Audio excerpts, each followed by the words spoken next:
చెప్పుకున్నారు. మీరు చూసే ఉంటారు, ఇక మీ పక్కనే ఉంటుంది నియోజకవర్గం, ఎక్కువ దూరం లేదు, ఇటుకెళ్ళి ఒక 30-40 కిలోమీటర్లు స్టేషన్ గన్పూర్. కడియం శ్రీహరి గారు ఆయనే చెప్పుకుంటున్నాడు, నేను అభివృద్ధి కోసం కాంగ్రెస్ లో చేరినా అని ఉపన్యాసాలు ఇచ్చిండు మైకులలో. కానీ స్పీకర్ కనబడతలేదంట, స్పీకర్ కనబడతలేదంట, వినబడతలేదంట. అంటే ఎంత గలీజు, ఎంత వికృతమైన రాజకీయం అంటే స్పీకర్ గారేమో ముఖ్యమంత్రి ఏం చెప్తే అది ఆయన చేస్తా ఉన్నాడు. ఇంకా గలీజ్ ఏంటంటే 10 మంది ఆ ఎమ్మెల్యేలు ఎవరైతే పోయినారో వాళ్ళు ఇలా ఆడనా మొగనా చెప్పమంటే చెప్పాలని పరిస్థితి ఉన్నారు. వాళ్ళు ఏ పార్టీ రబ్బాయి నీదంటే ఏ పార్టీ ఆనికి తెలియదు. ఎంత సిగ్గుమాలిన పరిస్థితి. ఒక్కొక్కరు 70 ఏళ్ళకి వస్తుంది, 75 ఏళ్ళకి వచ్చిన పోచారం శ్రీనివాసరెడ్డి ఏం రోగమైనా నాకు అర్థం కాదు. ఈ వయసులో ఓసారి స్పీకర్, ఓసారి మంత్రి, ఇంకేం చేస్తాడు కేసీఆర్? నీకు సిగ్గు లేకుండా కాంగ్రెస్ లో చేరి ఇలా ముఖం ఎక్కడ పెట్టుకోనా తెలియక కాంగ్రెస్ లో దిక్కు కూర్చున్నాడు. ఏది అసెంబ్లీలో కూర్చుంటే మొన్న స్పీకర్ ముంగట మనోళ్ళు అడిగిరట, మరి నువ్వు మా ఓన్ అయితే గట్టెందుకు కూర్చున్నావా? బాత్రూమ్ దగ్గర ఉంది, జల్లి పోయేది ఉంటుంది. అదో బతుకా నీది? నాకు అర్థం కాదు. ఏం బతుకు? ఇంతకాలం 70 ఏళ్ళు సంపాదించిన పేరంతా నాశనం చేసుకుంటే రేవంత్ రెడ్డి సంకల చేరి ఎందుకు ఆ బతుకు? నాకు అర్థం కాదు. చచ్చిపోయింది న్యాయం కాదు దానికంటే.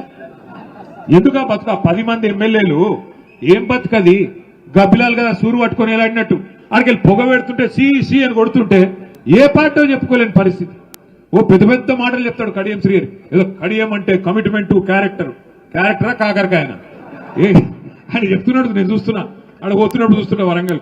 కమిట్మెంట్ అడు. ఏం కమిట్మెంట్? ఏమిటి? ఏ పార్టీలు ఉన్నావా అంటే అతి తెలివి.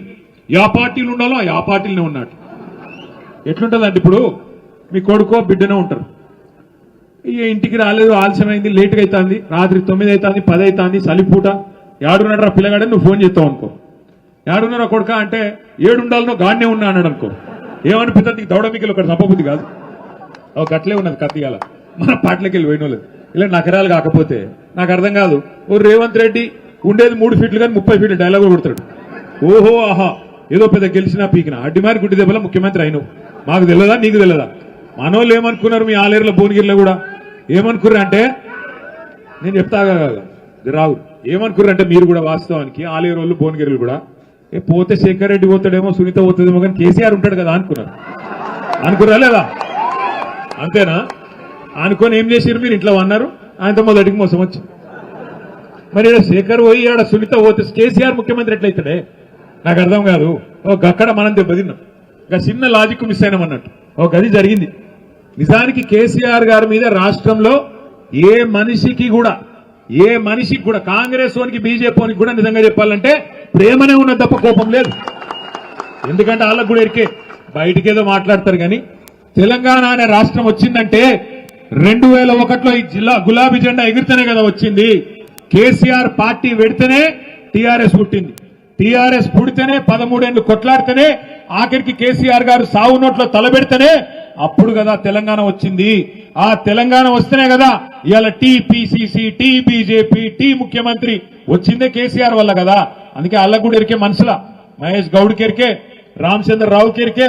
అందుకే బయటికేదో మాట్లాడతారు కానీ ఆడనో ఇన్నో మళ్ళీ మేము కలిసినప్పుడు పెద్ద ఆయన బాగున్నాడా అన్న, ఎట్లున్నాడన్నా అని మంచిగానే మాట్లాడతారు. ఎందుకు చెప్తున్నా అంటే మనము వాస్తవం ఎక్కడ చెడగొట్టుకున్నామంటే, నిజానికి ఈ మాట ఒప్పుకోవాలి, మనం కూడా 10 ఏళ్లు ప్రభుత్వం నడిపినాం. కానీ పార్టీ కార్యకర్తలు, కమిటీలు పార్టీని బలోపేతం చేసే విషయం కొద్దిగా పక్కకు పెట్టినాం, కొత్త తప్పు చేసినాం. ఇది వాస్తవం. అందుకే ఇప్పుడు సునీతకు వచ్చిన చెవులో చెప్తున్నది, రామన్న జర మనం అర్జెంట్ గా కమిటీలు వేసుకోవాలనే, మంచిగా చేసుకోవాలని చెప్తుంది. నేను కూడా అక్కకు అదే చెప్తా ఉన్నా. అక్క దబ్బన ప్రభుత్వం పొడిగిన జెడ్పీటీసీ, ఎంపీటీసీ ఎలక్షన్లు పెడితే అవి కొట్లాడదాం, లేకపోతే కంపల్సరీ పెద్దసారిని అడిగి జనవరిలోనే చాలు చేసుకుందాం. సభ్యత్వ నమోదు, కమిటీలు, మంచిగా శిక్షణ కార్యక్రమాలు, బ్రహ్మాండంగా పార్టీని తయారు చేసుకుందాం. శేఖర్ రెడ్డి గారు ఇప్పుడే చెప్తా ఉన్నారు నాకు,